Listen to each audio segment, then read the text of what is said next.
de parte de la Biblioteca del Centro de Investigación y Estudios de la Mujer, el CIEM, que es el Instituto de Investigación Feminista y de Género de la Universidad de Costa Rica. Les damos la bienvenida a este taller. Desde el año 2003, el Consejo Universitario de la Universidad de Costa Rica, en una resolución, le solicitó al CIEM que capacitara a la comunidad universitaria en el uso del lenguaje inclusivo de género, ya que iba a ser obligante desde ese momento. Tenemos 20 años de tener esta resolución, pero hasta el año 2018 más o menos empieza a haber realmente un trabajo desde el CIEM y desde la biblioteca propiamente para cumplir con esta solicitud. En el año 2004, la doctora Laura Guzmán, quien era directora en ese momento del CIEM, adaptó una guía para el acompañamiento de la población universitaria, pero la guía, por supuesto, para estos momentos, pues ya tiene información obsoleta y además no era creada específicamente para la comunidad universitaria de la UCR. A partir del año 2021 se comienzan también proyectos de investigación para crear una nueva guía, la cual ve la luz en enero del año 2025 y coincide con los lineamientos que saca la rectoría en octubre del año 2025. Se trabajan en conjunto para que la universidad ya tenga una línea en común para utilizar este lenguaje inclusivo de género. Entonces, el taller que a continuación se va a presentar, pues corresponde con esa guía, con los lineamientos de rectoría y con lo que en este momento, año 2026, se establece en la Universidad de Costa Rica para cumplir con esta resolución del año 2003 y que además está actualizada de acuerdo a las necesidades de la comunidad universitaria y al contexto institucional de este momento. La especialista en lingüística y género, Montserrat Casasola, ha participado de estos proyectos desde el año 2017 o incluso un poco antes, capacitando a la comunidad universitaria y externa en el uso de este lenguaje y además es docente de español también, entonces conoce perfectamente el contexto nacional para la adaptación de la lengua española en lo académico y en lo administrativo. Y bueno, le paso la palabra a la compañera Montserrat para que nos facilite el taller. Entonces, para iniciar, vamos a realizar una actividad. Van a dibujar, si tienen a mano con qué dibujar, y si no, van a imaginar cada una de estas situaciones.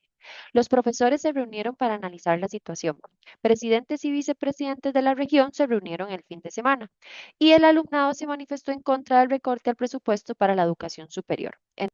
Vamos a ver el por qué este tipo de ejercicios son importantes de realizar en un espacio como este y cómo es que se va relacionando un poco con el tema que vamos a abordar el día de hoy. ¿Ok? Entonces, eh, empecemos con un ejercicio de imaginar, ¿verdad? O dibujar. Lo primero que se viene a nuestra mente cuando leemos cada una de estas oraciones tiene que ver con los conceptos que tenemos de las palabras en nuestra cabeza. Entonces, para empezar, vamos a hablar del signo lingüístico. ¿Y qué es el signo lingüístico? Bueno, el signo lingüístico son las palabras.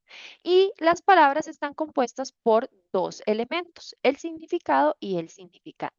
El significado es como la representación mental que yo tengo de las palabras, en lo que yo pienso cuando yo pienso en una palabra.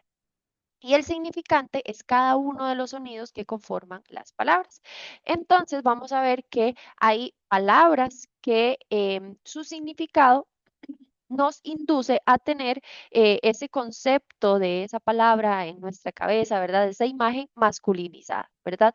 Por eso muchas veces, aunque utilicemos esa forma de llamada masculino, entre comillas, genérico, ¿verdad? Que se supondría que incluiría a todas las personas, cuando se nos presentan este tipo de estrategias, nuestro cerebro tiende a imaginar referentes mayoritariamente masculinos. Entonces, que cuando iniciamos con este tipo de ejercicios, vemos cómo hay personas que en algunos casos imaginan hombres y mujeres, o en algunos casos imaginan solo hombres, como nos mencionaba Nancy, ¿verdad? Que fue su caso.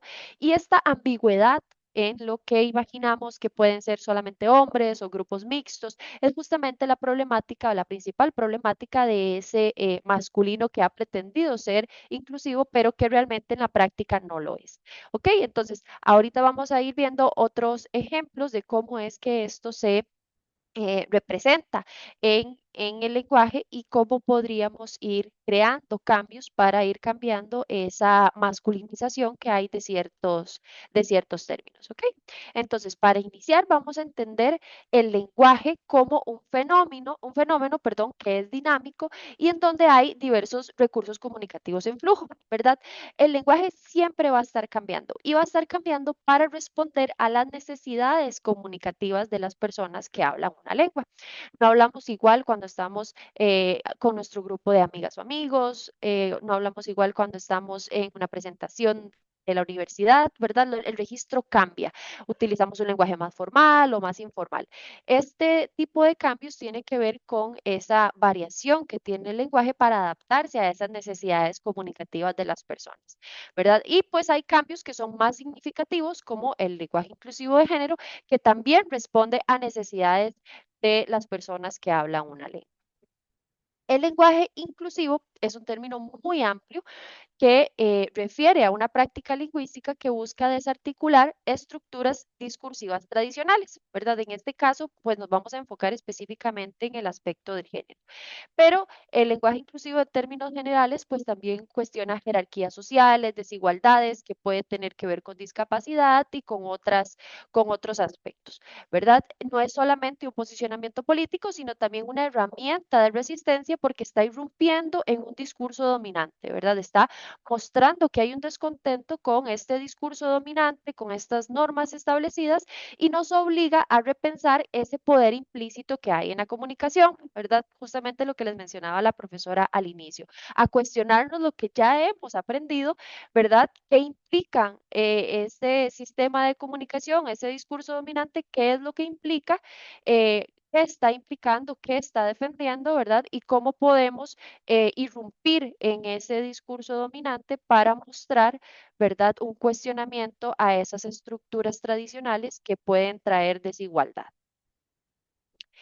Propiamente ya el lenguaje incluyente de género, que es el que vamos a abordar en este espacio, es un conjunto de estrategias comunicativas, gramaticales, léxicas, discursivas, que buscan visibilizar y reconocer equitativamente a todas las identidades de género sin limitaciones binarias, evitando la jerarquización. Y esto es muy importante porque después vamos a ver que no es solamente que cambiemos unas palabras por otras, sino también em, esta exclusión histórica asociada al uso androcéntrico del lenguaje tiene que ver con el cómo utilizamos las palabras. No es solo nombrar explícitamente a un grupo, sino también el cómo se hace, que tenemos que tener cuidado para evitar esa exclusión, ¿verdad? O ese uso androcéntrico del lenguaje o una jerarquización.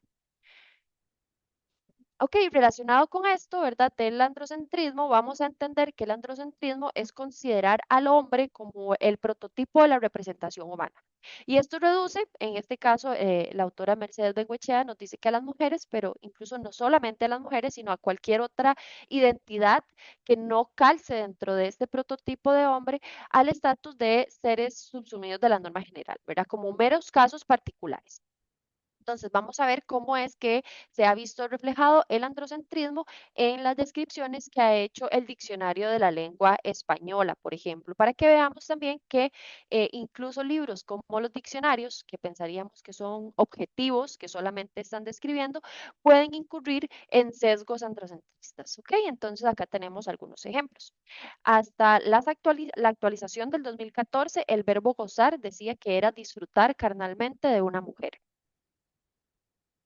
La palabra huérfano hasta ese mismo año se decía que era especialmente de padre, es decir, que se caía en orfandad cuando se perdía la figura paterna. En la actualización que se hizo en el 2017 se añadió esta aclaración que está entre paréntesis, pero continúa siendo la definición de sexo débil conjunto de las mujeres. En el 2017 se añadió que se hace que su uso es con intención despectiva o discriminatoria. Lo mismo para sexo fuerte. Todavía se mantiene como conjunto de los varones, perdón, es ahí los varones, pero en el 2017 se añadió que es uso con intención irónica. Y hasta el día de hoy, si buscan como definición, la definición de hombre público en el diccionario, van a encontrar que es hombre que tiene presencia e influjo en la vida social. Entonces, pues, si pensamos cuál sería la definición de mujer pública, pues sería mujer que tiene presencia e influjo en la vida social, ¿verdad? Porque son términos iguales. Pero si buscamos la definición de mujer pública en el diccionario, lo que vamos a encontrar como única definición es prostituta, ¿verdad? Entonces ahí vemos que el diccionario pues también cae en estos sesgos e incurre en prácticas sexistas, incluso en la descripción que se hace de algunos términos. Y esto que les digo de hombre público y mujer pública está hasta el día de hoy en el diccionario de esta manera, ¿verdad? No hace ninguna aclaración de que es un uso despectivo, no hace una equiparación entre los términos de añadir la definición de mujer que tiene presencia e influjo en la vida social, no, sino que esta es la única definición que aparece para cada una de estas palabras. Entonces, la lucha que da el lenguaje inclusivo de género no es solamente una lucha porque se incluya el femenino de las palabras, ¿verdad? O porque ahora hablemos de todos y todas. Es una lucha que va más allá de eso, porque este tipo de definiciones que hace el diccionario están arraigadas a la sociedad. Entonces, el lenguaje inclusivo de género también tiene que luchar contra todo eso que tenemos normalizado, toda esa violencia simbólica que se esparce a través de actitudes, de gestos, de creencias, de patrones de conducta, ¿verdad? De esa asignación de roles de género que se ven con el día a día. Contra eso también lucha el lenguaje inclusivo de género, porque eso también se esparce a través del discurso. Entonces acá tenemos algunos ejemplos de esas luchas que da el lenguaje inclusivo de género que podrían estar, ¿verdad? Un poco más implícitas y podemos a veces pasar por alto. Entonces, tenemos algunos ejemplos como las asociaciones verbales que superponen la idea de la mujer a otras ideas como debilidad, pasividad, labores domésticas, histeria, infantilismo y que suponen la minorización de las mujeres. Por ejemplo, la asimilación de las mujeres como sexo débil, ¿verdad? Y esto podríamos pensar que es como tema superado, pero bueno, incluso si vamos al diccionario, todavía esa es la definición de sexo débil, ¿verdad? Conjunto de las mujeres. Ya con aclaración, hace 9 años apenas, de que es con un uso despectivo, pero bueno, sigue siendo la definición de sexo débil. Construcciones, entre comillas, comunes en donde las mujeres aparecen siempre en forma pasiva. Por eso les decía lo de que no es solamente necesario el nombrar explícitamente, sino también el cómo se nombra, porque aquí se está nombrando a las mujeres de manera explícita, pero el cómo se está haciendo, pues también incurre en sexismo. Novios que llevan al cine a sus novias, maridos que sacan a cenar a sus esposas, ¿verdad? Como si fuese un objeto que se saca, que se mueve y que pertenecen a alguien más, ¿verdad? En este caso a sus parejas. Mención de las mujeres únicamente en su condición de madres, esposas, es decir, en la función que cumplen con estas otras personas, así como tratamientos de cortesía para la mujer que recuerdan su dependencia del varón. La diferenciación que se hace en las mujeres de señora y señorita, ¿verdad? Que esto inicialmente es para hacer una diferenciación dependiendo del estado civil de la mujer, ¿verdad? Si es una mujer casada, señora, y si es una mujer soltera, señorita, que incluso también se hace esta diferenciación en las mujeres dependiendo de su edad, ¿verdad? Si es una mujer joven, se le llama señorita y si es una mujer más adulta, señora. Y esta diferenciación de tratamiento no se hace o no ocurre igual en el caso de los hombres. No se hace una diferenciación entre señor y señorito para tratar a los hombres porque su estado civil nunca ha sido relevante para la forma de socializarlo con otras personas, ¿verdad? Entonces, esta diferenciación, además de que tiene ese trasfondo, ¿verdad? De la necesidad de diferenciar a las mujeres dependiendo de su estado civil, pues también nos hace ver que no ocurre en el mismo caso para los hombres y que incluso el término señorito se ha utilizado de una manera despectiva, ¿verdad? Para referirse a hombres que tienen, entre muchas comillas, cualidades que son consideradas femeninas, ¿verdad? Entonces, y como si esto fuese algo despectivo. Entonces, pues para también que veamos como esa diferenciación que se hace, ¿verdad? Y que tenemos también muy normalizada de señora y señorita. Esta autora, Mercedes Bengoechea, nos dice que la lengua tiene un valor simbólico enorme y lo que ella nos dice que lo que no se nombra no existe o se le da un carácter de excepción. Y es más bien esto, ¿verdad? Que se dé un carácter de excepción porque lo que no se nombra no deja de existir, sigue existiendo, pero se está intentando invisibilizar. Y es por esto que denominar en masculino a una mujer que practica una profesión o cargo tiende hacia cuatro objetivos. Esto de denominar en masculino a una mujer que practica una profesión o cargo es cuando utilizamos términos como la presidente, ¿verdad? que está manteniendo el sustantivo en masculino. Esto, nos dice la autora, que tiende a invisibilizar a las mujeres que ocupan estos puestos, a presentar su caso como una excepción, ¿verdad? Como si esta mujer estuviese ocupando un puesto que no le pertenece porque es masculino, y se marca como una dificultad más de acceso a algunos cargos y alegando una resistencia de la lengua por crear el masculino o postulando que es una incorrección lingüística, ¿verdad? Pero esa dificultad de acceso, ¿verdad? Esa dificultad o esa resistencia, supuesta resistencia de la lengua para crear el femenino, se ha visto que ha sido bastante selectiva. ¿Y por qué decimos que ha sido selectiva? Porque se ha reservado el masculino para actividades consideradas más prestigiosas socialmente. Entonces, no hay realmente una resistencia de la lengua por crear el femenino, sino más bien es una resistencia social por la creación de ciertos términos en femenino porque implican una posición de poder para estas personas que pues históricamente no los habían ocupado, ¿verdad? Entonces acá tenemos algunos ejemplos. Eh, el término presidenta, ¿verdad? Que genera mucho más ruido, que dicen que no es necesario porque ya tenemos el término presidente y que esta terminación ente, pues refiere a una persona que realiza esta acción, en este caso que preside, pero no hubo la misma resistencia con la utilización del término sirvienta, ¿verdad? Y que vendría siendo lo mismo porque viene de sirviente, ¿verdad? Entonces ahí vemos cómo hay algunas palabras que generan mucha más resistencia que otras, pero que a nivel etimológico serían lo mismo, ¿verdad? Además de esto, hay que recordar que el término o la utilización del término presidenta no es algo nuevo que nos inventamos recientemente, no, no. La utilización del término presidenta está registrada en el diccionario desde 1803. Incluso ni siquiera era que las mujeres podían acceder a ese puesto, sino que se utilizaba para referirse a la esposa del presidente, ¿verdad? Pero la utilización de este término en femenino, pues se utiliza desde los 1800, entonces no es algo tampoco nuevo y pues sí resulta bastante necesario, ¿verdad? A la hora de utilizarlo para referirse a una mujer que preside porque ha sido puestos que han sido históricamente masculinizados, ¿verdad? Entonces es importante también simbólicamente em, utilizar estos términos en femenino para evidenciar que hay ahí una persona a la cual históricamente se le han negado estos puestos de poder.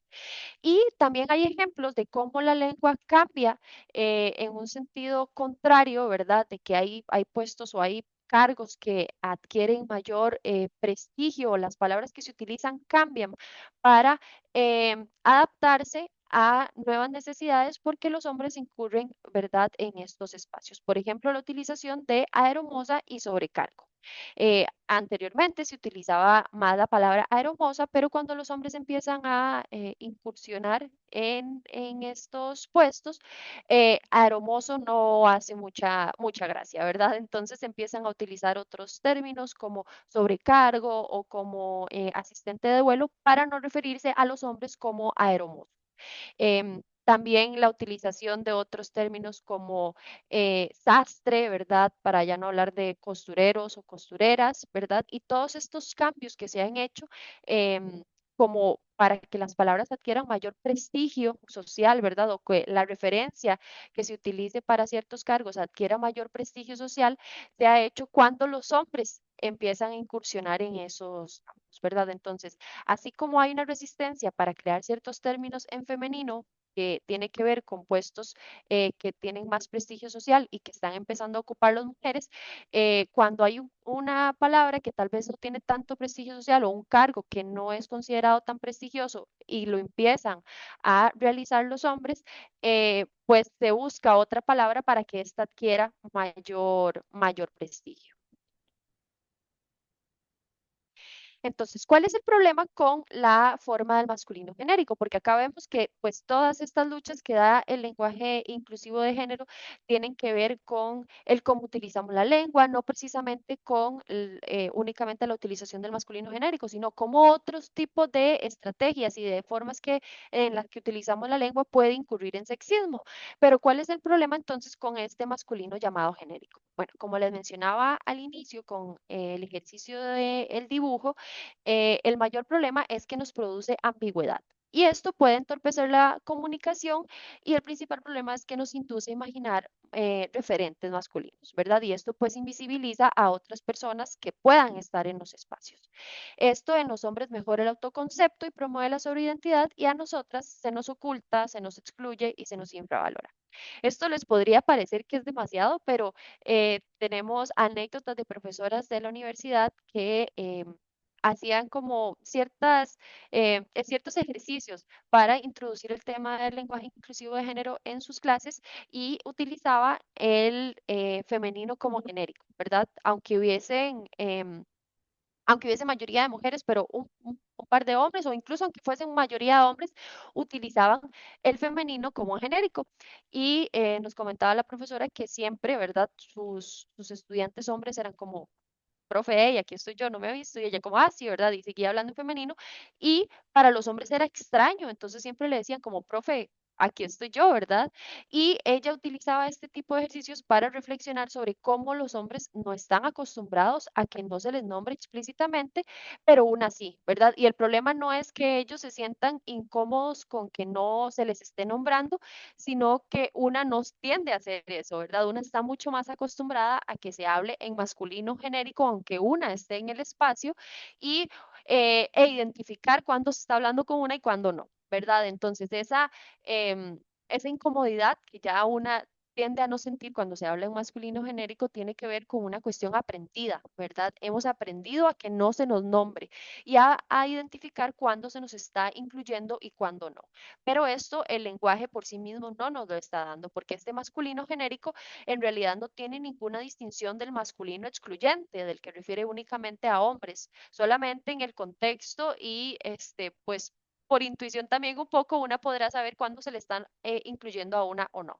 Pero cuando estamos leyendo un artículo, ¿verdad? Alguna investigación, un artículo periodístico, lo que sea, si se utiliza masculino genérico, si yo hablo de un grupo de investigadores de la Universidad de Costa Rica, en realidad no sé si se está hablando de un grupo exclusivamente de hombres o si hay mujeres o personas con otras identidades de género dentro de este grupo, ¿verdad? Y este es el mayor problema la utilización de esta forma llamada genérica.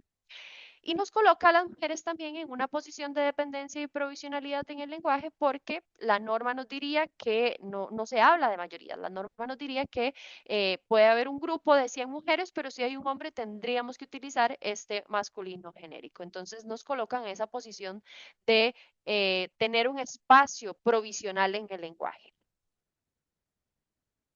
Ok, entonces, bueno, estos son todos los problemas que nos puede causar el masculino genérico, pero ¿qué podemos hacer, verdad? Entonces, ¿qué puedo utilizar? ¿Cómo puedo cambiar mi redacción para evitar el uso del masculino genérico? Bueno, vamos a ver algunas estrategias que podemos utilizar y las vamos a dividir en dos grandes grupos.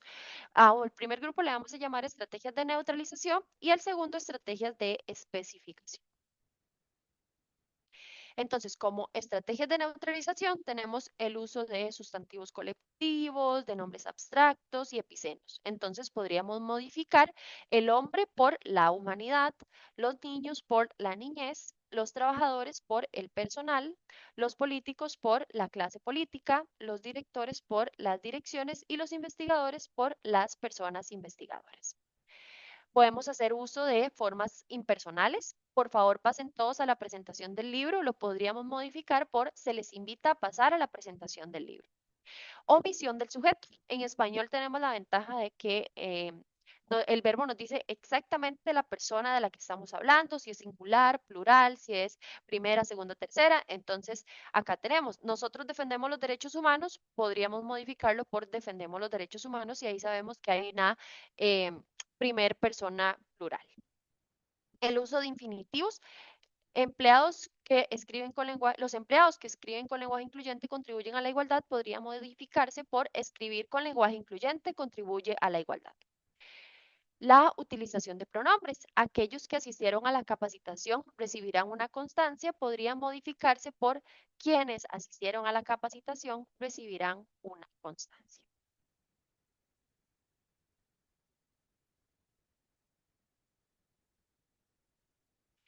Ahora, para iniciar con la sección de estrategias de especificación, es importante que hablemos del uso de la E, ¿ok?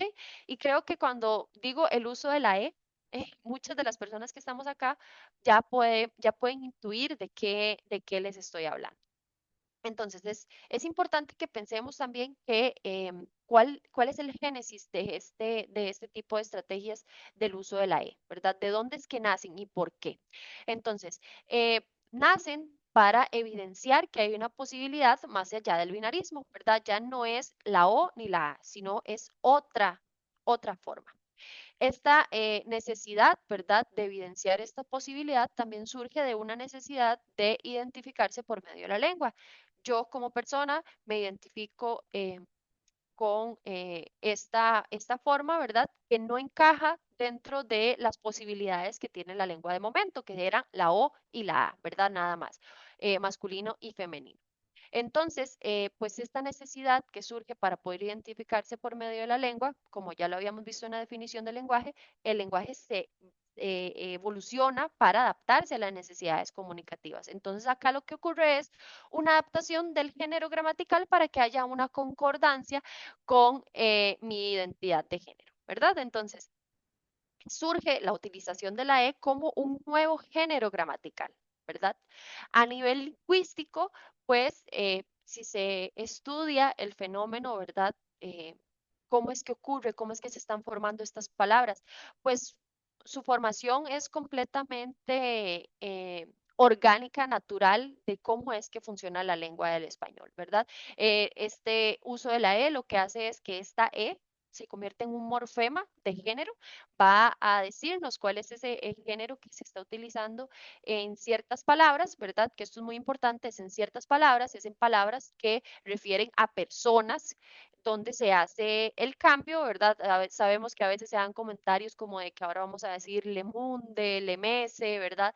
Y no tiene nada que ver con eso. Cuando hacemos este cambio, se hace en palabras que refieren a personas, ¿verdad? Porque eso es justamente el cambio que se está haciendo, para que haya una adaptación del género gramatical y que concuerde con la identidad de género de las personas.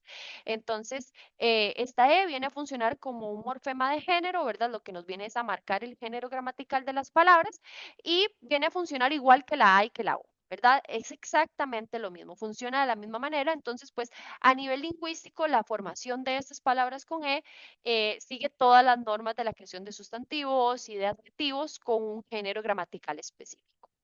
Desde una postura sociolingüística, también es importante entender que el objetivo primordial del uso de la lengua es la comunicación. Las lenguas evolucionan para adaptarse a estas necesidades comunicativas y por esto es que les digo que no debería de entorpecer la comunicación, un fenómeno como este, porque está siguiendo todas las normas de la creación de las palabras con un género gramatical, ¿verdad? Simplemente es la E la que ahora está teniendo esa carga de el género gramatical de la palabra. Y otro aspecto que es muy importante es que las academias no son quienes determinan el rumbo de las lenguas, sino las personas que hablan la lengua. ¿Y cómo es que las personas son quienes determinan el rumbo de las lenguas?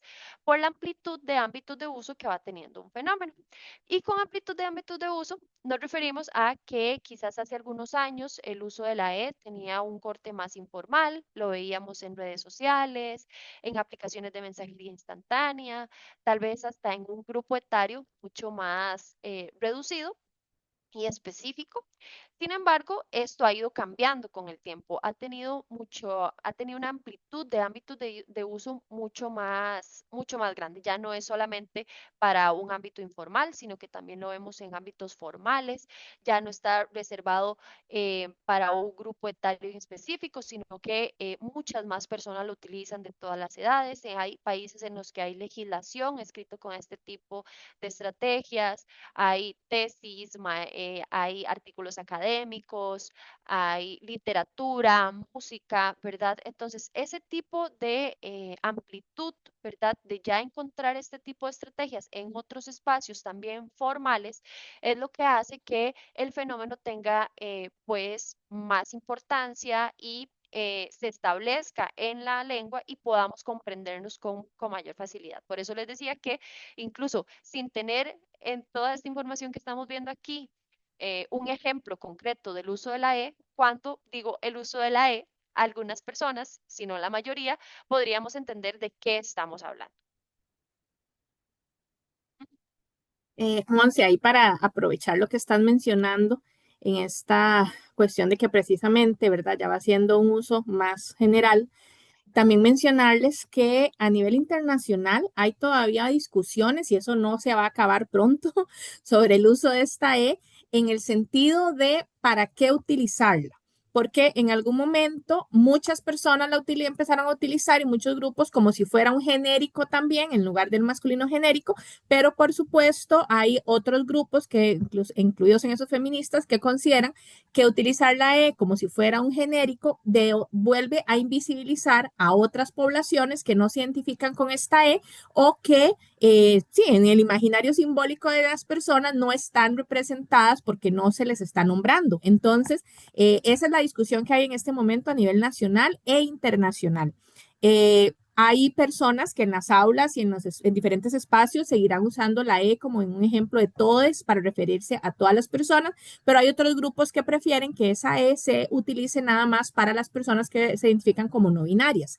Esa es la posición de la Universidad de Costa Rica. Ese es el segundo punto también para aclararles acá, que a nivel de la Universidad de Costa Rica, porque puede ser diferente en otros espacios, la E se definió dentro de estos lineamientos ahora que se utiliza nada más cuando nos estamos refiriendo a población no binaria. Y aquí, pues, Monse va a entrar ahora también con los ejemplos de especificación y entonces por eso la E entraría a ser una herramienta más de especificación para referirnos a población no binaria o cuando me estoy refiriendo a una persona en específico que se ha identificado como no binaria. No quiere decir que sea, como les decimos, la última palabra, nada está escrito en piedra, puede ser que de aquí a unos meses, a unas semanas, a unos años esto cambie, pero por el momento eso sería la posición oficial de la universidad y además de eso, pues que sepa en el contexto nacional e internacional que esto sigue en discusión todavía. Entonces, no hay un uso específico que sea para la E, pero sí, como les mencionaba Monse, se está utilizando ya en múltiples espacios y no solo en lo informal, ¿verdad? Gracias, Monse. Gracias, Mari. Bueno, sí, ¿verdad? Como les comentaba Marina, es importante que tengan esto en cuenta porque nosotras vamos a hablarles desde la postura institucional. Entonces, ya entrando en materia en las estrategias de especificación, la recomendación es que si se conoce la identidad de la persona a la que se refiere, utilizar la forma específica que refiera al género de esta persona, ¿verdad?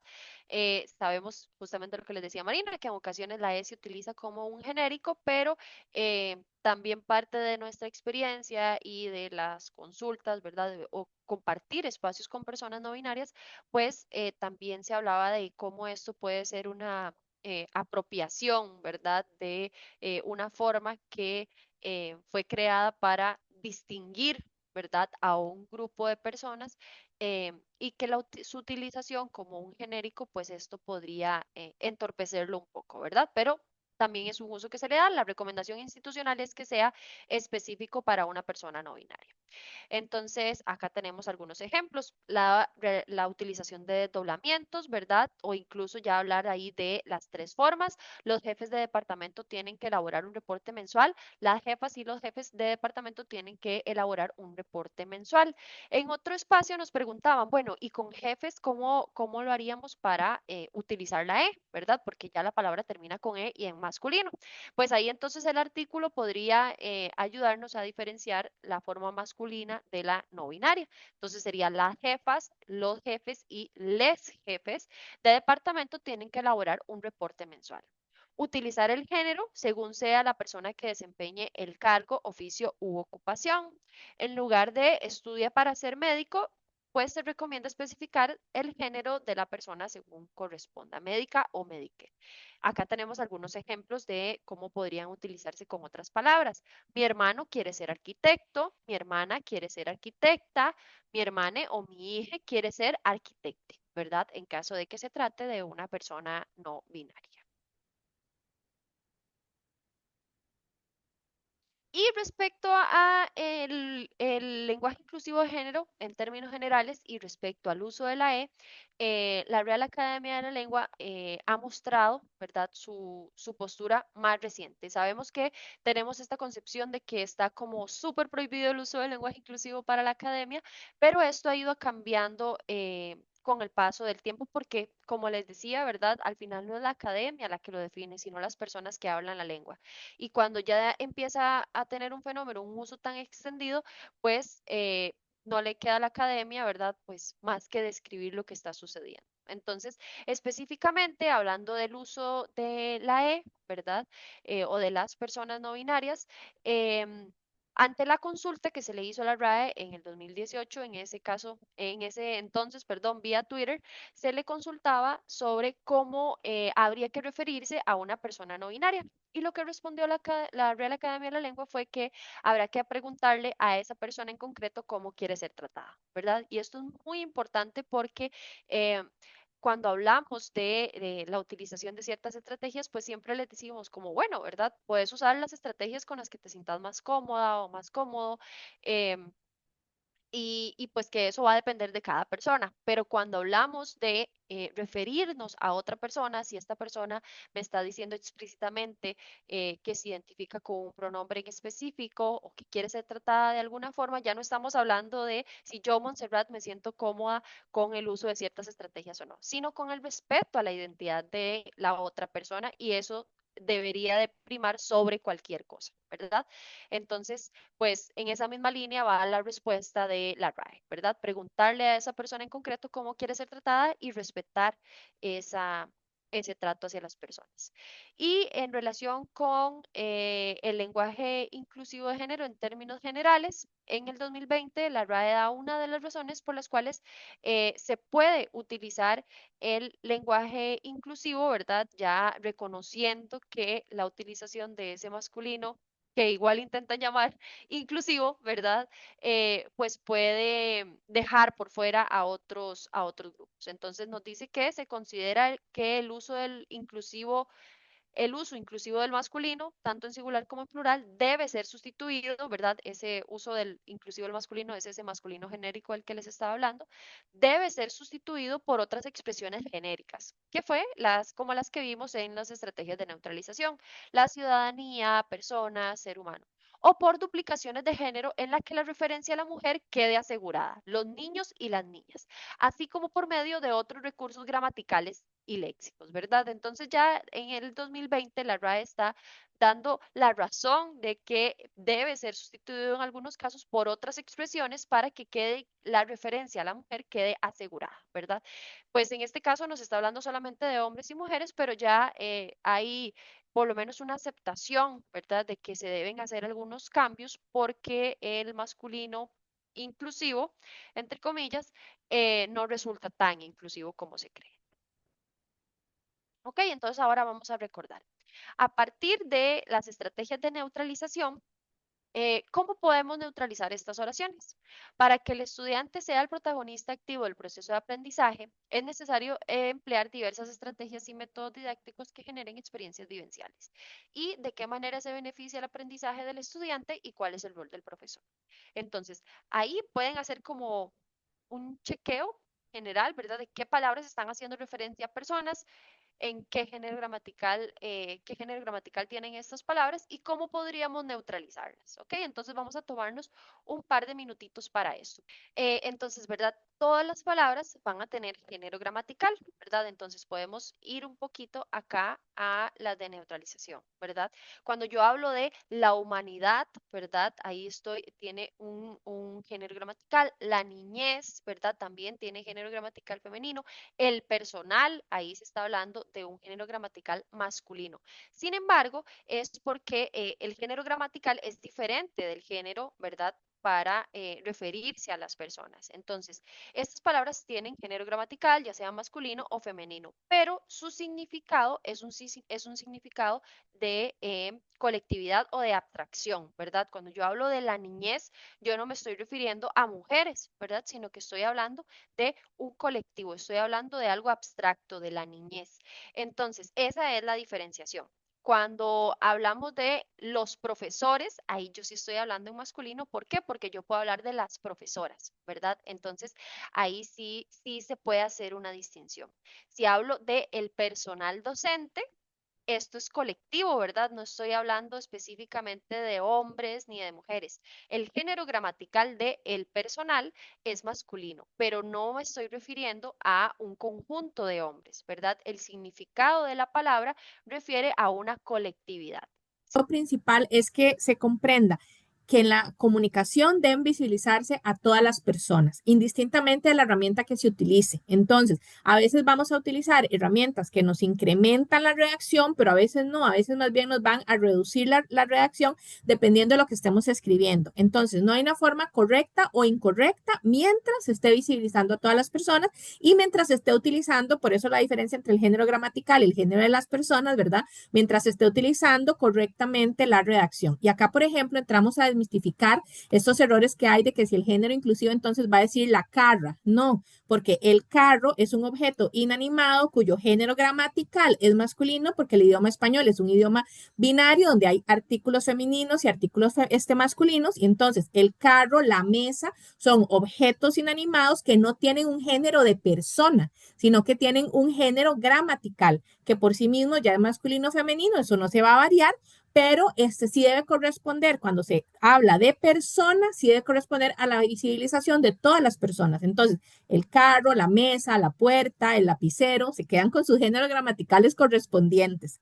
Debemos revisar que la redacción esté correcta para decir, por ejemplo, el grupo de estudiantes que utilizan los lapiceros, ¿verdad? Corresponda gramaticalmente en la redacción y que podamos diferenciar ese entre género gramatical y género de personas, ¿verdad? Nada más para ahí. Muchas gracias. Gracias, Mari. Ok, ¿verdad? Entonces, acá tenemos algunos ejemplos de esos cambios, ¿verdad? Para que el estudiante sea el protagonista activo, se puede cambiar para que la persona estudiante sea protagonista activamente, ¿verdad? Ahí protagonista también cambia, ¿verdad? Está refiriendo a persona. Y bueno, ¿verdad? Ahí tenemos la persona, qué persona tiene género gramatical femenino. ¿De qué manera se beneficia el aprendizaje del estudiante y cuál es el rol del profesor? Se puede modificar de qué manera se beneficia el aprendizaje de las personas estudiantes o de la persona estudiante y cuál es el rol docente, ¿verdad? Si la palabra docente la utilizamos en artículo, pues se mantiene como una palabra neutra. Si yo ya le agrego un artículo, ya ahí lo puedo diferenciar entre masculino, femenino o no binario, ¿verdad? Porque yo puedo hablar de el rol de la docente, de el docente, de le docente, y ya estaría ahí agregando un género en específico. Pero si lo mantenemos sin artículo, pues es una palabra neutra. Entonces, ¿verdad? A partir de todas estas estrategias que hemos visto un poco también la postura de la academia, también las descripciones que hace la academia, pero cuando hablamos del lenguaje inclusivo de género es importante que también hablemos de lo que han hecho, las acciones que han tomado otras instituciones que no tienen que ver precisamente con el normar una lengua como la Academia de la Lengua, pero sí tiene que ver con derechos humanos, ¿verdad? Y con todo esto, que también es importante porque cuando hablamos del lenguaje inclusivo de género, también estamos hablando del derecho de las personas de identificarse por medio de la lengua, de ser nombradas, ¿verdad? También de ser reconocidas como personas con derechos también, ¿verdad? Entonces es importante que veamos que se han hecho en otras instituciones para reconocer que es importante cambiar la forma en la que nos comunicamos. A nivel internacional, tenemos estas resoluciones de la UNESCO desde los años 1987 y 1989, donde se habla de adoptar en la redacción de los documentos de la organización políticas encaminadas a evitar en la medida de lo posible términos que refieran explícita o implícitamente a un solo sexo, salvo si se trata de medidas positivas en favor de la mujer. Y se recomienda pues a los Estados miembros utilizar este tipo de lenguaje en la que se refiera explícitamente a la mujer. También tenemos la Convención para la Eliminación de todas las formas de discriminación contra la mujer y su protocolo facultativo, ¿verdad? En la que los estados que forman parte de ella condenan toda forma de discriminación contra la mujer y pues se comprometen a realizar políticas y diferentes estrategias para intentar evitar esta discriminación contra la mujer. Eh, También está los lineamientos de la Secretaría General de la OEA en cuanto a género, derechos y diversidad, que han tomado acciones para modificar su página web, ¿verdad? Y visibilizar a otras identidades de género, no solamente hombres y mujeres, y también teniendo el cuidado de hacerlo en la parte gráfica de la página, es decir, no solamente con la utilización de palabras, sino también con las imágenes que se utilizan para evitar un sesgo, ¿verdad? Nosotros también lo hemos visto en otros espacios cuando una vez trabajamos con una agencia de publicidad que tenían muy bien adaptado el lenguaje inclusivo de género en la parte escrita, ¿verdad? Cuando se hablaba de persona empleadora, la clase trabajadora, pero a la hora de representar esto gráficamente, cuando hablaban de la persona empleadora, siempre era como una figura masculina, ¿verdad? En un escritorio. Cuando se hablaba de la clase trabajadora, ahí sí era un grupo de personas diversas. Pero cuando se hablaban de figuras de poder, igual seguía masculinizada la imagen que nos estaban mostrando, ¿verdad? Entonces, hay que tener también cuidado cuando utilizamos imágenes en no caer en ese tipo de sesgos. La Secretaría General de la OEA también tiene una guía de lenguaje inclusivo de género que se utiliza para capacitar a todo su personal en el uso no sexista del lenguaje. A nivel nacional, tenemos la Ley de Promoción de Igualdad Social de la Mujer de 1990, donde ya ahí se habla de prohibir en las instituciones educativas nacionales contenidos, métodos o instrumentos pedagógicos que que asignen papeles en la sociedad a hombres y mujeres contrarios a la igualdad social. Entonces es por esto que antes se utilizaba mucho un libro que se llama Paco y Lola, ¿verdad? Pero este libro no solamente estaba enseñando a leer, sino que también estaba enseñando de roles de género. Era de mamá amasa la masa y papá lee el periódico, ¿verdad? Entonces este tipo de libros de textos han ido saliendo del sistema educativo justamente por lo mismo, ¿verdad? Para evitar contribuir con esas reproducción de estereotipos de género e incluso hasta de modelos de familia, ¿verdad? La Asamblea Legislativa también ha tomado medidas respecto al lenguaje inclusivo de género. Desde el 2013 se habla de que la institución usará un lenguaje inclusivo en los instrumentos de comunicación institucionales, reglamentos, manuales, dictámenes, ¿verdad? En todos los documentos que se producen desde la Asamblea. Y en el Plan Estratégico Institucional de 2012 a 2016 también se habla explícitamente de la utilización de un lenguaje inclusivo de género y de incorporarlo a toda la planificación institucional. Ya propiamente a nivel institucional de la Universidad de Costa Rica, tenemos desde 1999 la creación y reglamentación del CIEM, que como les decía Marina, ¿verdad? Es el centro de investigación que se encarga, ¿verdad? De toda esta parte de desarrollo de programas, metodologías de investigación, acción social con una perspectiva feminista y también se encarga de promover en la universidad el desarrollo de estas políticas institucionales no sexistas que favorezcan a la igualdad de oportunidades, ya no solamente entre hombres y mujeres, sino de relaciones equitativas entre todos los géneros. Propiamente el acuerdo universitario del 2003, que se les habló al inicio, que habla explícitamente de incorporar el lenguaje inclusivo de género en todos los documentos oficiales de la universidad, así como producciones de cualquier otra índole que se elaboren en la institución, ¿verdad? Y justamente parte de las labores del CIEM para lograr que se pueda cumplir con esto es crear estos espacios, ¿verdad? Estos espacios de sensibilización, de capacitación en las que pues podemos conversar con ustedes y no solamente aclarar sus dudas, sino también conocer sus impresiones respecto al lenguaje inclusivo de género y aclarar dudas, ¿verdad? Porque no es solamente que, bueno, es obligatorio en la Universidad de Costa Rica, úselo y punto, ¿verdad? Sino que la idea es que ese cambio sea significativo, sea un aprendizaje y que podamos reconocer desde la sensibilidad por qué es importante hacer estos cambios, ¿verdad?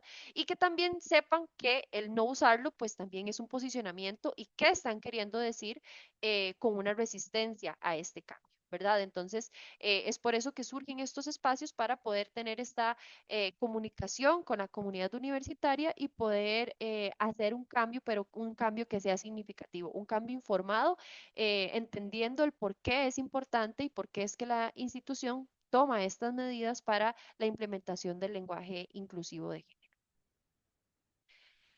Acá tenemos algunas otras resoluciones de rectoría que tienen que ver con el uso también del lenguaje inclusivo de género y la validación que hace la institución, ¿verdad? A toda esta cuestión también de la visibilización de la diversidad en la comunidad universitaria, donde habla de velar por que las relaciones dentro de la universidad estén fundadas en el respeto mutuo, erradicando situaciones de discriminación y pues el compromiso de la universidad de elaborar material para informar sobre la discriminación por orientación sexual e identidad de género y así prevenirla en la institución. Las políticas lingüísticas universitarias del 2016 al 2020, ¿verdad? En donde también se informa sobre que las personas que hayan hecho el cambio de su nombre ante el registro civil pueden solicitar este mismo cambio en los documentos oficiales de la universidad, carnet, títulos, ¿verdad? Y que se insta a la comunidad universitaria a respetar el nombre de las personas y su identidad de género y pues llamarles por el nombre correcto. Estas políticas institucionales más recientes, donde se habla explícitamente, ¿verdad?, de continuar promoviendo la utilización del lenguaje inclusivo de género en todo el quehacer institucional, ¿verdad? Esto no involucra solamente al personal docente o personal administrativo, sino a todas las personas que formamos parte de la comunidad universitaria. Y es por esto que al ser parte de las políticas institucionales, el personal docente puede solicitarlo como, así como se solicita un sistema de citación específico, por ejemplo, que tiene que venir con formato APA o con formato Chicago, ¿verdad? Así como se solicita ese tipo de aspectos para una evaluación, se puede solicitar la utilización del lenguaje inclusivo de género, porque es parte de las políticas institucionales, porque es obligatorio su uso, entonces pues es parte también de los aspectos que se pueden tomar en cuenta en las evaluaciones, ¿verdad?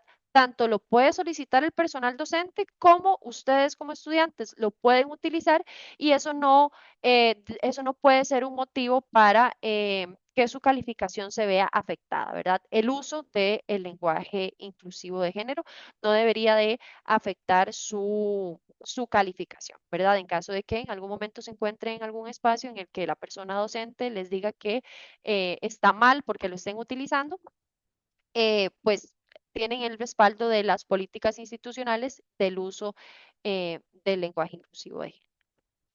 Las universidades públicas de Costa Rica tienen o han creado estos manuales, estas guías de lenguaje inclusivo de género, ¿verdad? Tenemos las guías de la UNED, de la UNA, del INA, del TEC y la de la Universidad de Costa Rica, que como les comentaba Marina al inicio, ¿verdad? Salió el año pasado, en enero del año pasado, la versión digital y la versión física. Acá está este QR que les lleva al sitio web de la de este proyecto de investigación de cultura del lenguaje inclusivo de género y neutro de la Universidad de Costa Rica, ¿verdad? Ahí pueden encontrar todos los enlaces que de todas formas se les va a compartir con la grabación de este taller. Ahí tienen la guía, tienen un brochure y otras herramientas que les pueden servir. Acá está la guía de la que les estábamos hablando, que está pues enfocada, ¿verdad? Y surgió a partir de la socialización y el compartir de espacios como estos y responde pues a las necesidades comunicativas de la comunidad universitaria, pero en realidad también pues puede servir para cualquier persona dentro y fuera de la universidad. Acá tenemos otras guías en el contexto judicial, por ejemplo, tenemos la guía del Ministerio de Seguridad Pública, que se llama Guía para la Implementación del Lenguaje Inclusivo No Sexista. También tenemos la guía de la Escuela Judicial, la guía de la Asamblea Legislativa, que como les comentaba, ha tomado ciertas medidas dentro de sus políticas institucionales, pues también tienen una guía de lenguaje inclusivo de género y otras guías del contexto nacional que tenemos como la guía del CATIE de redacción con lenguaje inclusivo, que fue elaborada por Yadira Calvo, y esta otra guía de la Municipalidad de Belén, que como hablábamos al inicio con la definición del lenguaje inclusivo, que el lenguaje inclusivo puede ser por diferentes aspectos, esta guía aborda el en género y discapacidad. Entonces, ahí también están esas guías que se pueden encontrar en digital y también las pueden consultar. Y también la guía de la Secretaría General de la OEA.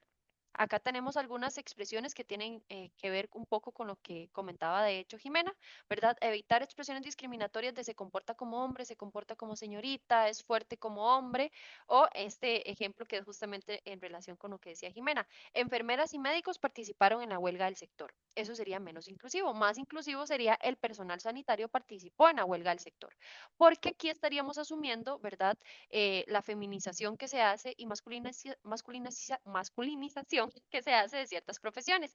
Enfermeras, ¿verdad? Médicos, está feminizando y masculinizando estas profesiones. Entonces, hablar de el personal sanitario. Lo invitamos a acudir con su esposa al acto, ¿verdad? Ahí también se asume la heterosexualidad de las personas.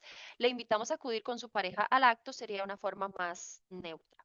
Los hombres ayudan o colaboran en la casa, ¿verdad? Como si estuviesen haciéndole un favor a otra persona. Los hombres hacen tareas domésticas, ¿verdad?